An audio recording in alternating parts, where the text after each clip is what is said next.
everybody. Welcome to Jointly Speaking. It's Bob, your host.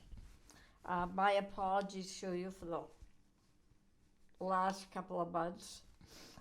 Unfortunately, I've had some equipment problems and trying to figure out how to fix it and make it work right and all that. But we're working on it. And I think we're getting there. So I just want to say thank you for bearing with me.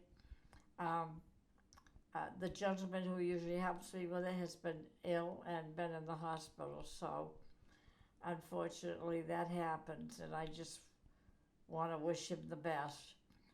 He's still in the hospital, but we've been getting other people to try and help and figure out what to do and how to do it. So we're learning, just like you and everybody else. You have to learn your lessons, I guess. But it works, and that's the thing. So I've got the recorder working, and hopefully we're going to have everything going correctly to get it to the YouTube.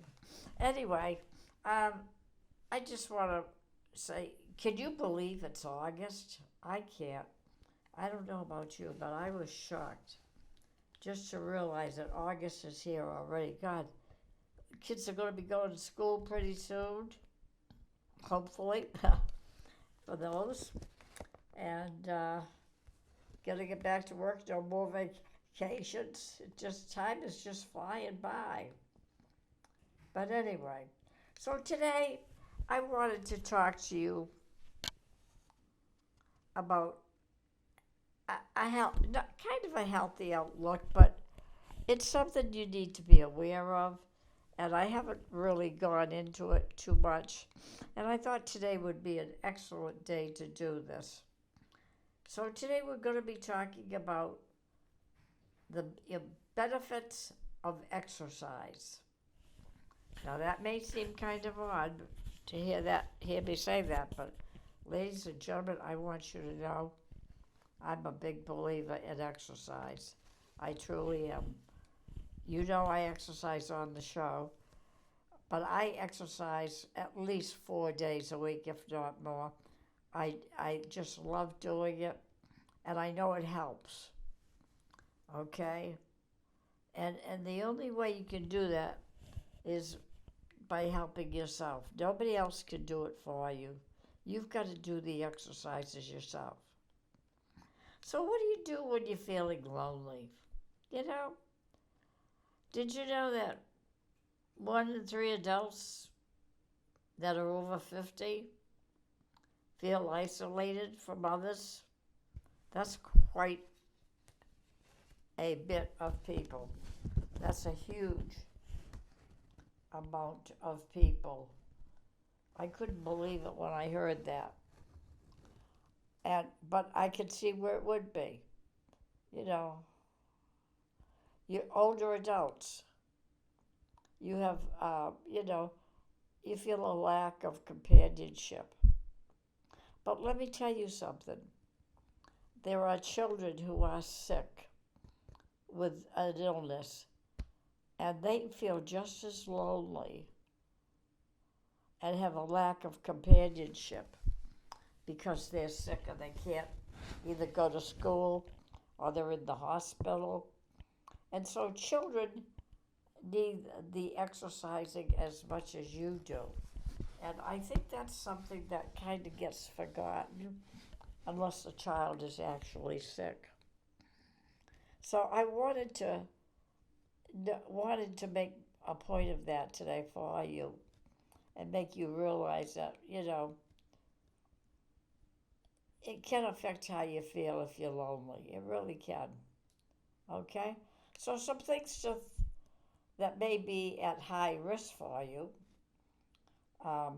is a change in your brain chemistry, which is a big one.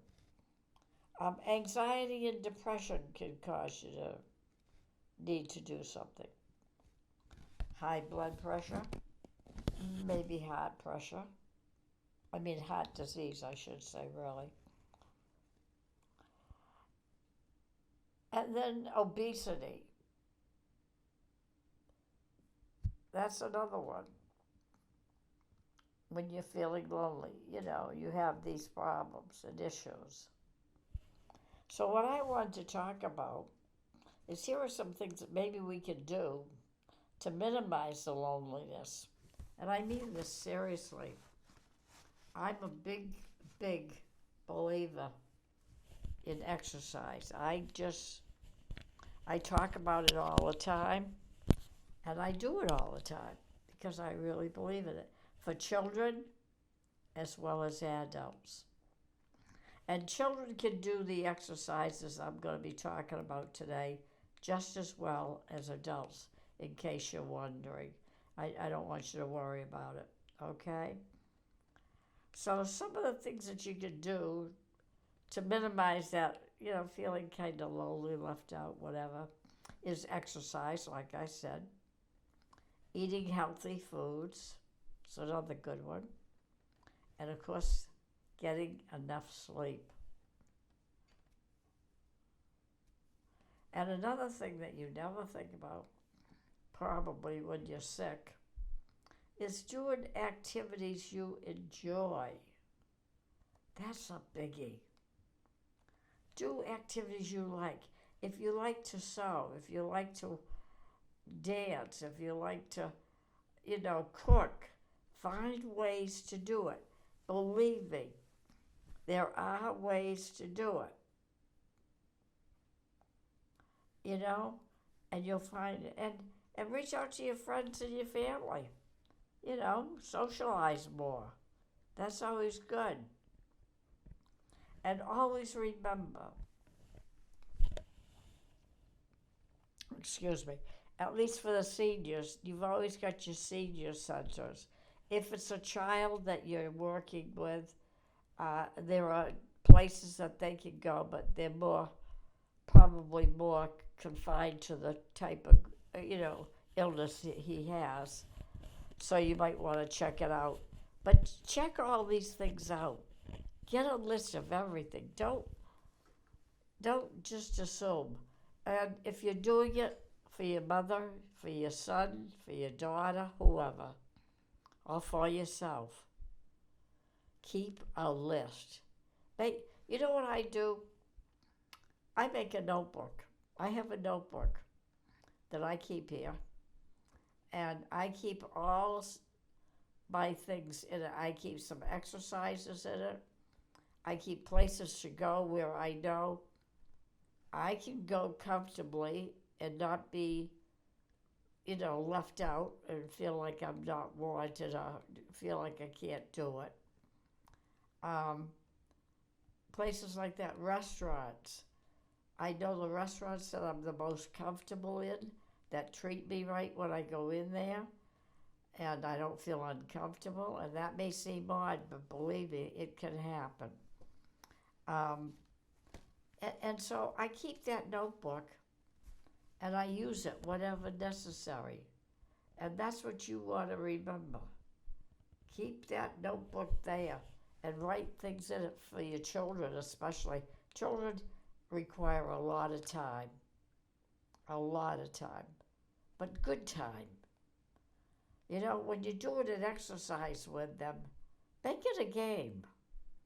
Find a way to make a game out of it.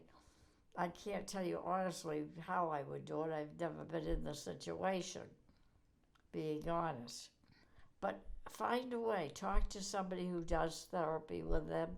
Ask them how you can find a way to play with them, and they're still doing an exercise, and they'll get more benefit. And they won't mind doing it. That's the big thing. Kids don't want to do exercises. You know how they are. And so that's something, you need to think about, you know, and do it. Because it really is important. I can't stress it enough. With children particularly. Oh, I love to help kids any chance I get.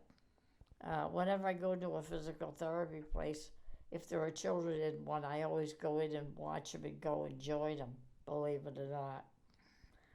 I think that's important, to make them feel like they're part of everybody, But mostly you got to find entertainment for them to make them do the exercises. Because you know, some exercises hurt and they're not fun. And so what you want to do is come up with some way to make it more fun. Okay, so think about that anyway. And of course, the benefits of your exercise, you reduce stress, your pain, depression in some cases, and it helps you feel more in control. And I mean that seriously. If you can make your own breakfast, if you can dress yourself and you couldn't 2 weeks ago, that's good. That means that exercise is working for you. So think in terms of that.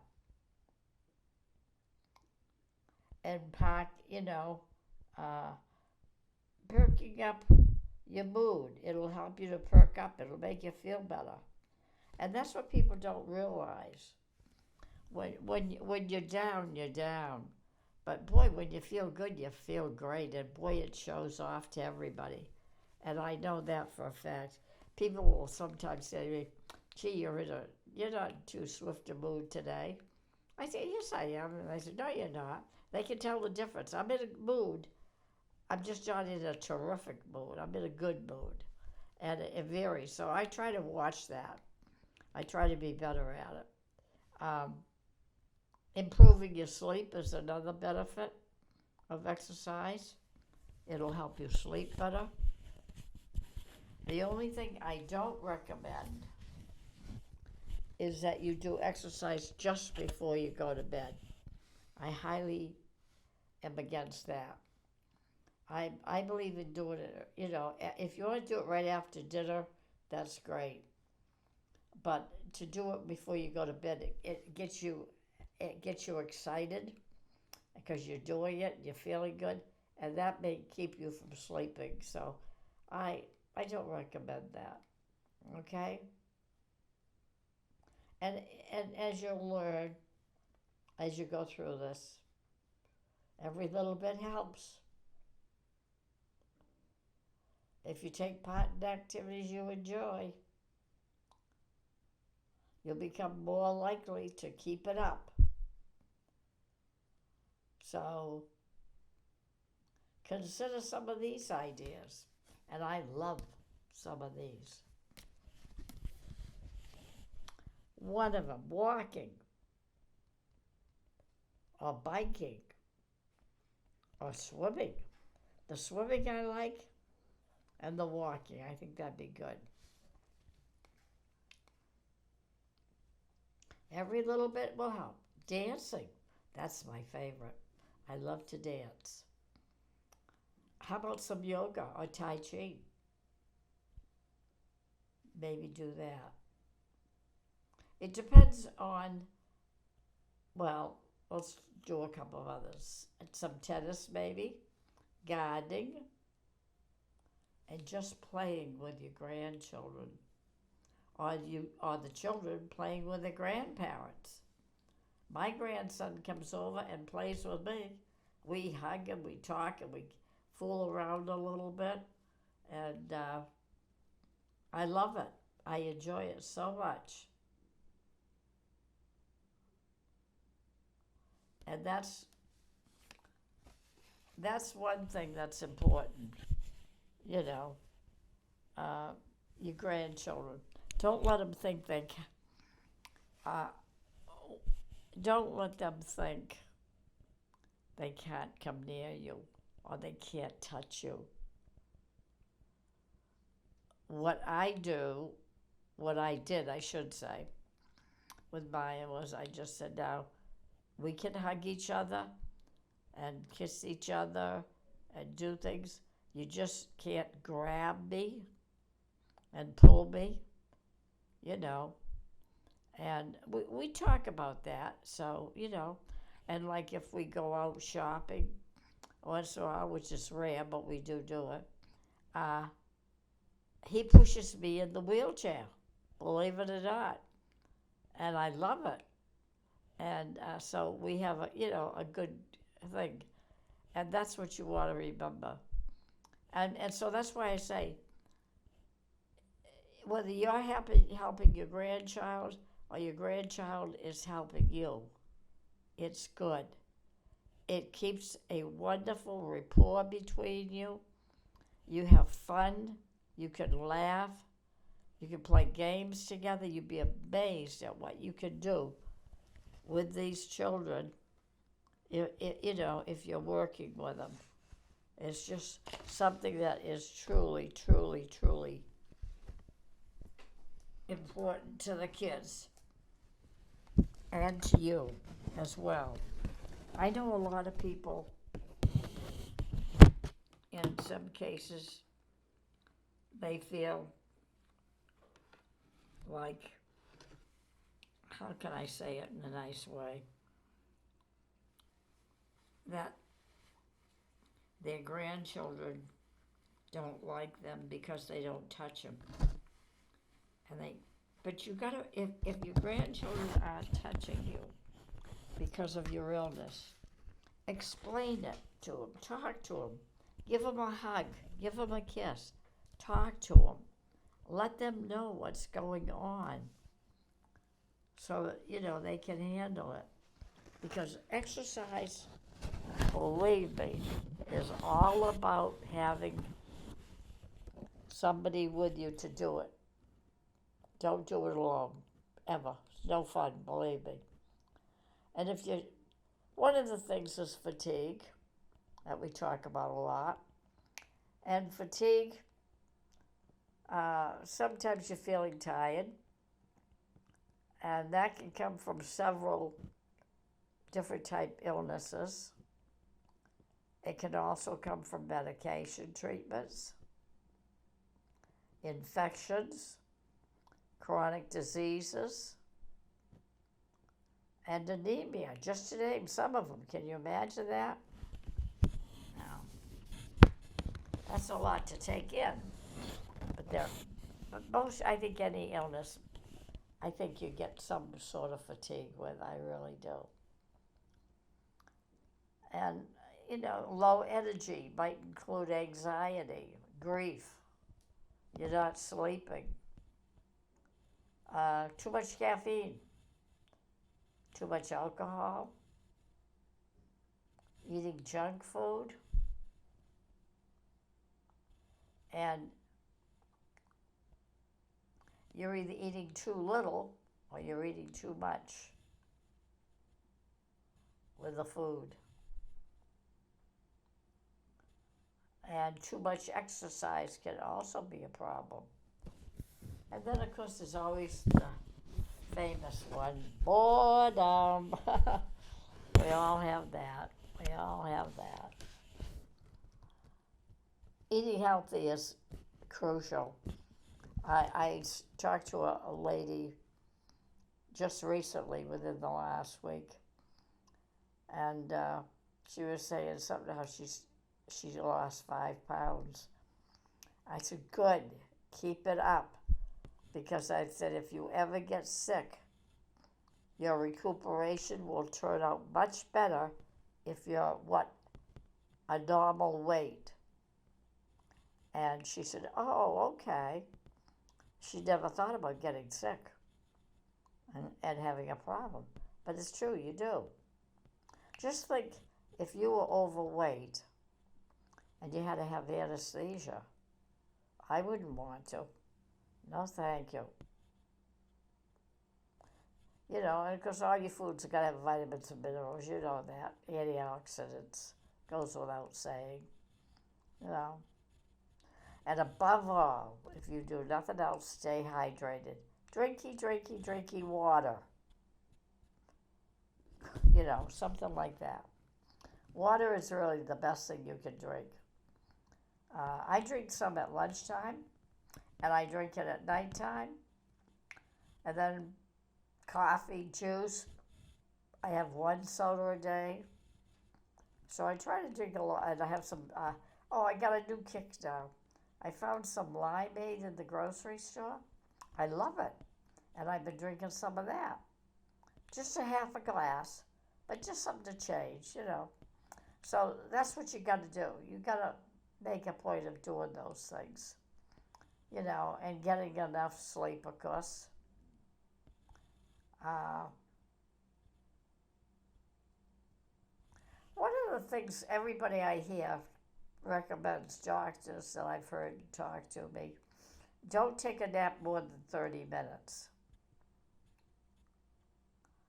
in a day, or at least late in the day.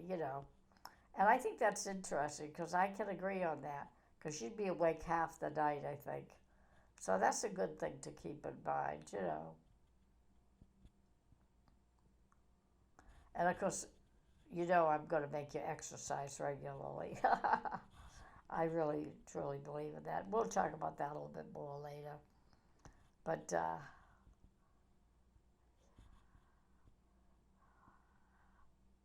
anyway, those are some of the things I want you aware of under fatigue, that you need to be. And, it all pertains to your sleep, your activities, your appetite, how much you exercise.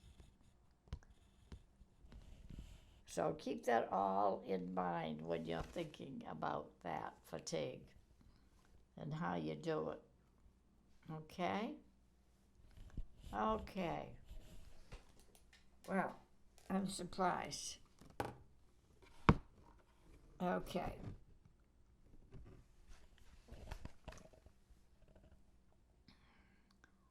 Okay, tips to bladder healthy. Hey, now there's a good one.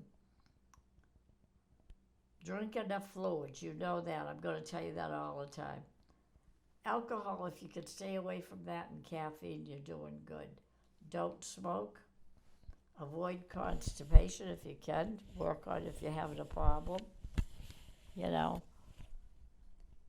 And keep a healthy weight, which is what I said to you earlier. Exercise regularly. And I think that's good information for you. Some of the other things that you can think about and everyday activities. What do you need help with? Now, this may seem kind of odd, but I always like to mention some of these things because it changes for everybody, for the children, for the adults when they're sick, from day to day. Now, do you need help with showering or bathing? If you do, you want to get somebody to help you with that. Maybe a nurse's aide can help you. Dressing, the biggest thing. Getting your clothes, from the drawers or the closets and putting them on. But let me tell you something about that. One thing I totally believe in and do, all my clothes button up the front. I prefer, this is going to sound weird, I prefer nurses' slacks. They have a drawstring to them, so they're plenty big. You can just grab them, pull them straight up, and then tie them and fit them to fit you correctly around the waist. But all my clothes, button up the front, zip up the front, whatever.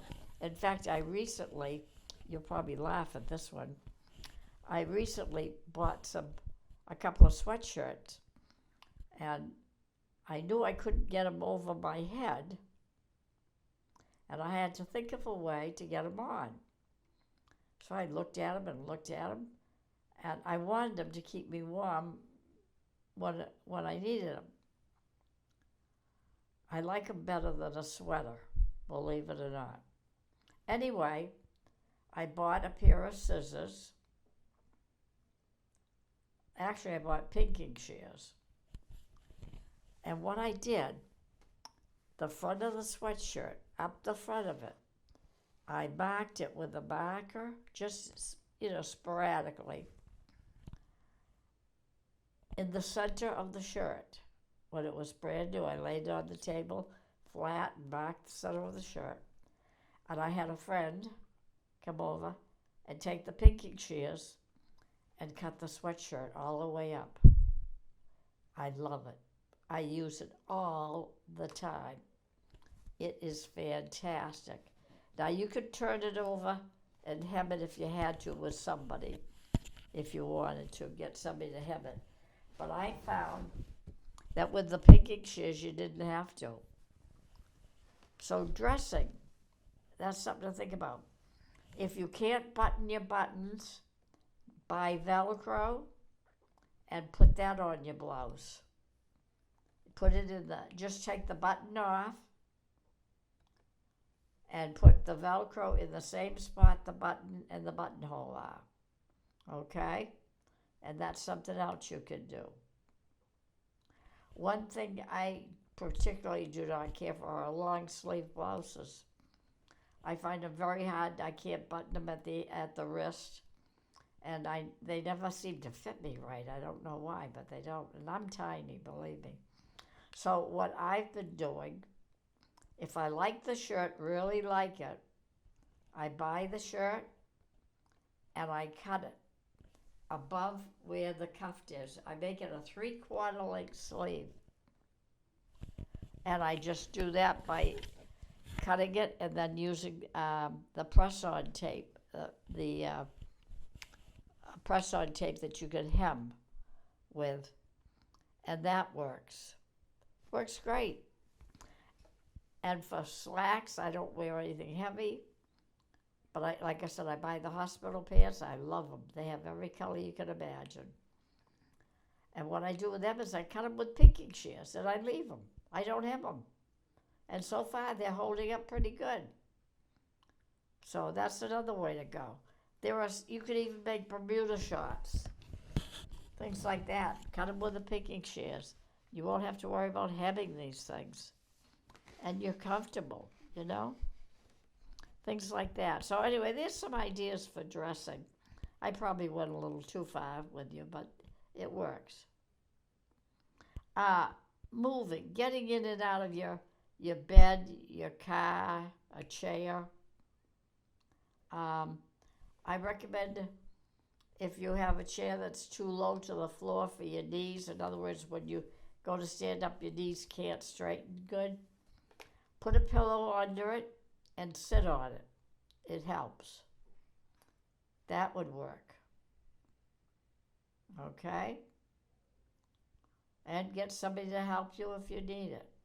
But if you want to be independent, start thinking that way. In the car, it's a little more difficult. I find the step-up, so in the cars, I can't get into a car with one. I have to have no step-up at all.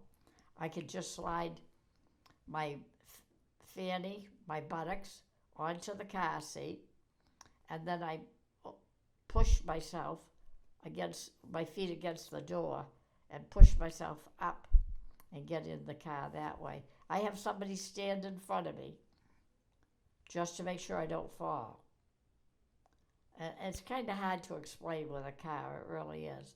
But in your home, put a pad on your chair, make your chair higher, make it easier for you to get up.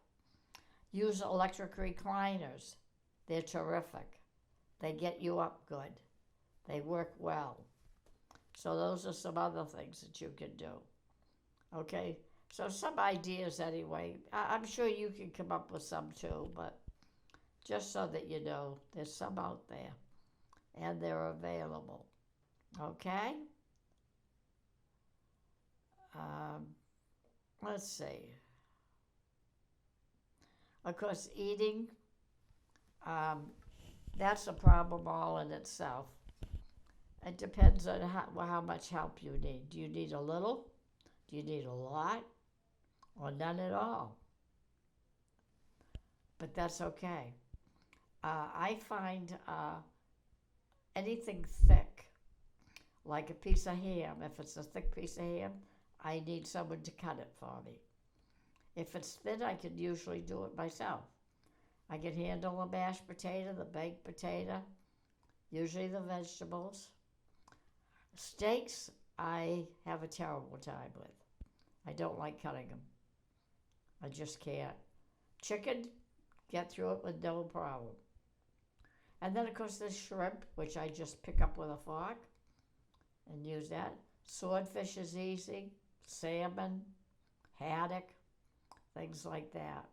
There are a lot of things you can do that you can do with your fork or your knife. And if you need help, just ask somebody to just cut up a few pieces for you to get you started. It's okay. It really is. And people understand that. You know. So think about that too, okay? So that's something else we can dwell on, and do it. Now, just a quickie. I'm just going to do this real quickie. This is a checklist for an upcoming provider. Like, since they're, you want to start a conversation with a provider, well, bring up any new health concerns that you may have to your provider so they can be aware of them and help you get care, okay? And you can say something like, well, since my last visit, since the last time you were here, I had some issues. Maintaining my balance. I fell. I have a lot of pain. Problems sleeping. Things like that. Just tell them about them. Let them know. And another good thing when you have a new aide, and I highly recommend this, let them know what you have had for vaccinations, for updates, like your pneumonia vaccination, shingles, flu, COVID, tetanus, all of them. Make sure you let them know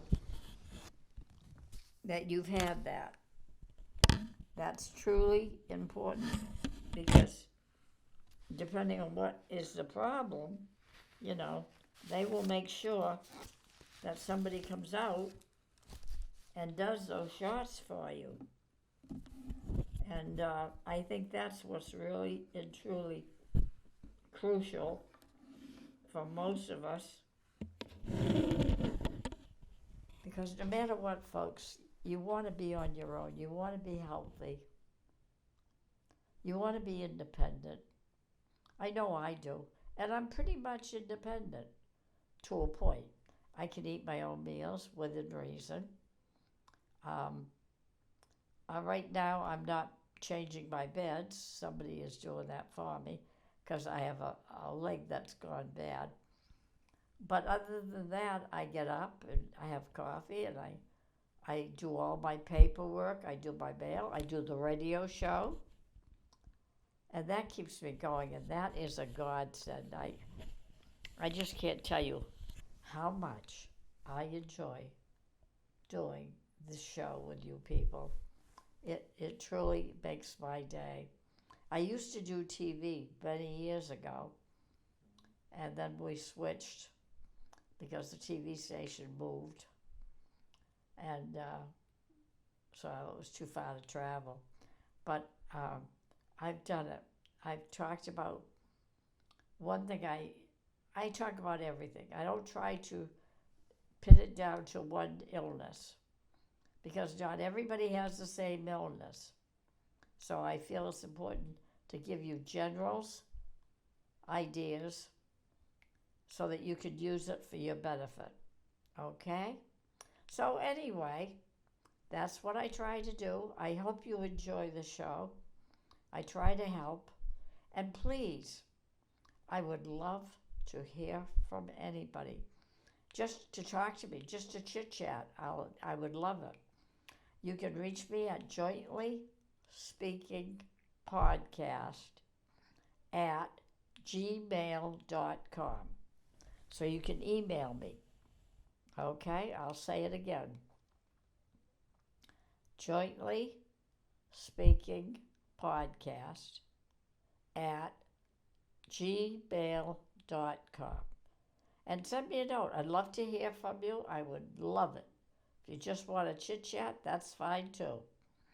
Um, I'd give you my phone number, but I'm afraid my phone would be driving me crazy. Not only that, but mostly because my apartment is in the basement, the bottom floor, and sometimes the reception is not there, and I can't hear you, so that's why. Anyway, take care. Have a wonderful week. Have a wonderful month. And let's get some exercises. Haven't got too much time, but we'll do a few of them right now, if that's okay with you. I would love to do some exercises because I need to do them. Okay? All right. Get comfortable in your chair. Okay? Sit up straight. Close your eyes. Close your mouth. Inhale through your nose. And then exhale through your mouth. Slowly does it. Okay? I can't do it too good because I'm talking to you. All right, let's try it again. Inhale through your nose, fill up your lungs. And then exhale through your mouth slowly. Let that air come out very slowly. Okay? Very good. Let's try that again one more time. Inhale.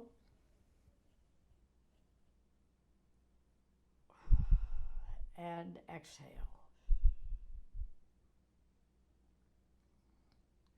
Okay. Now I'm going to have to abbreviate the exercises a little today. I just mean by we won't do so many. Okay, let's start with our feet. Put your feet flat on the floor and bring up the front part of your foot. Keep your heel on the floor. Lift up the front part of your toes, all your toes. Bring them all up and bring them back down. Very good. Bring them up again, 2. And put your feet back down flat. Okay, everybody okay? Bring your toes up again for 3. And bring them back down. Very good. All right, let's put our knees together, just gently. And just very gently, I want you to push your knees together. The same amount of pressure from the left leg and the right leg. Okay? So let's do 1 and relax. Okay? Now push them again, gently. 2 and relax.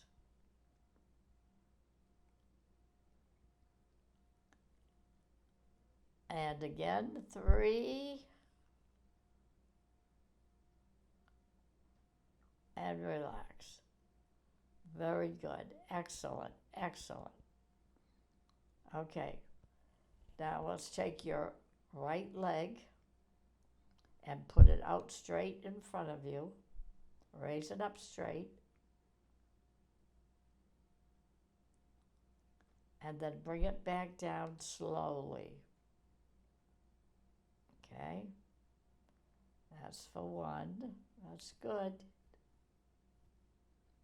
Good, good, good. Okay. Now let's try that again. Bring your leg out. Lift it up. Lift it to the height that you're comfortable with. Don't try to put it over your head. Just,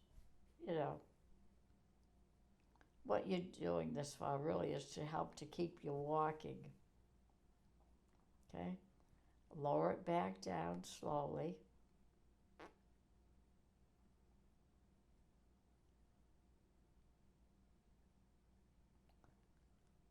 Okay? Okay, one more time. Bring that leg up. And then bring it back down slowly. Very good. Excellent. Now, let's do the left leg. Bring the left leg out, straight out. Raise it up as high as you're comfortable with. And then bring your leg back down slowly. Okay. Good. Very good. Okay, do the left leg again. Bring it out straight. Lift it up a little bit. Slowly lower it back down. Very good. Very, very good.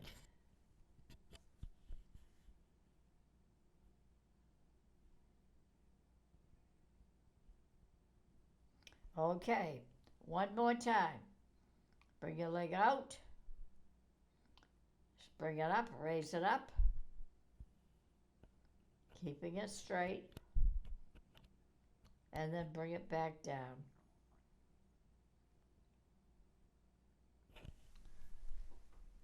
Okay, everybody got that? That's a good.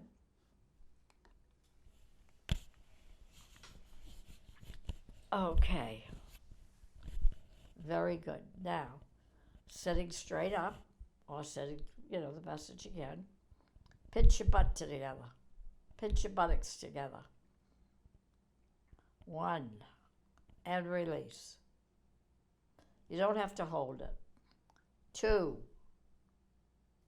and release.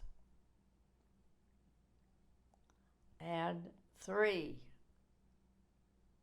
and release. Very good. Excellent, excellent, excellent.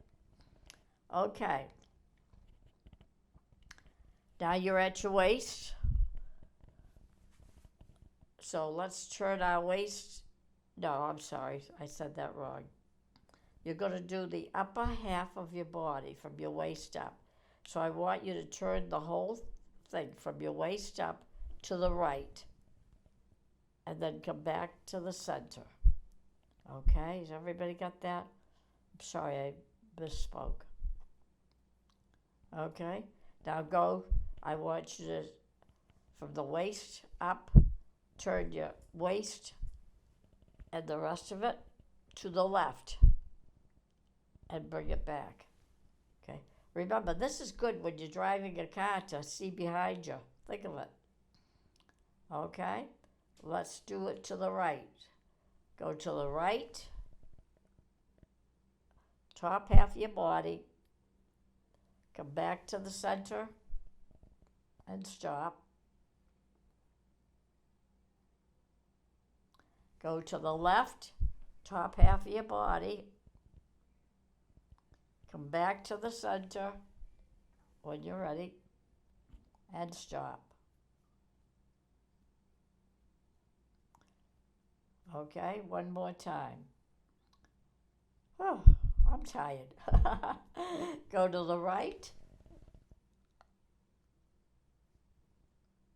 top half of your body, come back to the center.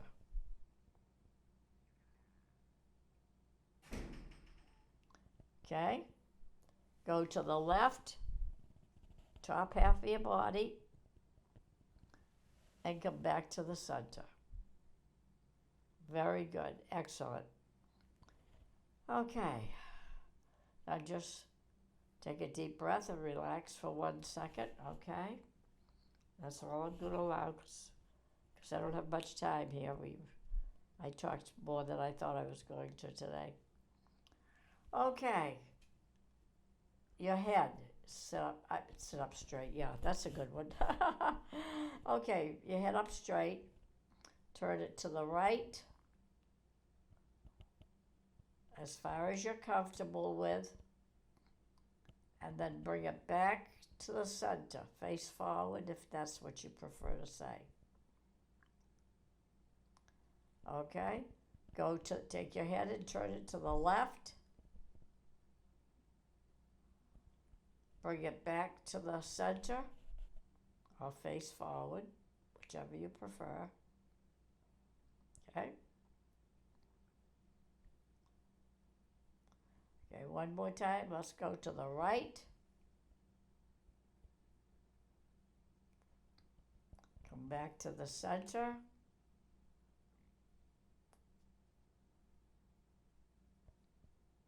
And stop. Okay. Go to the left. Come back to the center and stop. Always remember when you're turning your head, when you get to the front, you stop totally. Don't move your head for a second. Okay? It's very important. Okay? All right, let's do our shoulders. Let's just shrug your shoulders. Bring them up and bring them down. Very good. Bring them up and bring them down. It's easy. Number 3, bring them up and bring them down.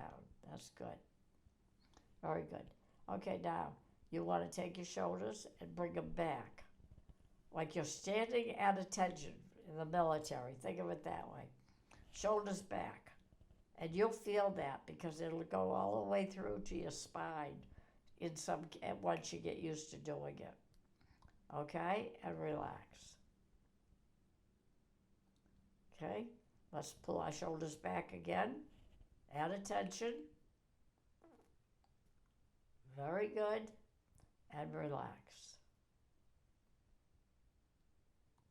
Very, very good. And one more time. Shoulders back, add attention, and relax. And that was good. Excellent, excellent job. That's what you want to do. Okay. Now, let's take our hands, put them on our lap, on your tummy if you want to, and close your hands together. Put your fingers next to each other. And then I want you to slide them open. Spread them apart. And then close them back up again. You can do both hands at the same time. Okay, so that's one. Number 2, spread your hands apart and bring them back together. Very good. One more time. Spread them apart. And bring them back together. Excellent. Excellent. Excellent. Okay? Everybody okay with that? Okay. Oh. And I want you to take your right arm, raise it up straight in front of you, bend the elbow and touch your left shoulder. Straighten the arm out again and bring it back down. Make sure the arm is straight when you're lowering it, okay? Okay. Okay, let's do that again. Bring your arm up, bend it, elbow, touch your left shoulder, straighten your arm out, and lower it back down. Okay? I'm only going to do 2. All right. Let's do your left arm the same way. Straighten your left arm out, raise it up, bend the elbow, and touch your right shoulder with your hand. Put your hand back straight out, and then lower the arm down straight. Okay? Okay, try that again. Your left arm up, bend the elbow, and touch your hand on your right shoulder. Straighten your elbow out, and lower your arm back down. Okay? Everybody got that? Okay. That's good. Okay. Well, that's enough for today, I think. I don't want to wear you out. Anyway, I hope you all have a wonderful month. Enjoy yourself. Do the exercises, please. Like I said, it's important. Work on your weight. Help the children. Make it a game for them. Make it fun for them to exercise. Okay? Okay. I love you all. Have a wonderful month, and I'll see you next month. Okay? Take care. Bye bye.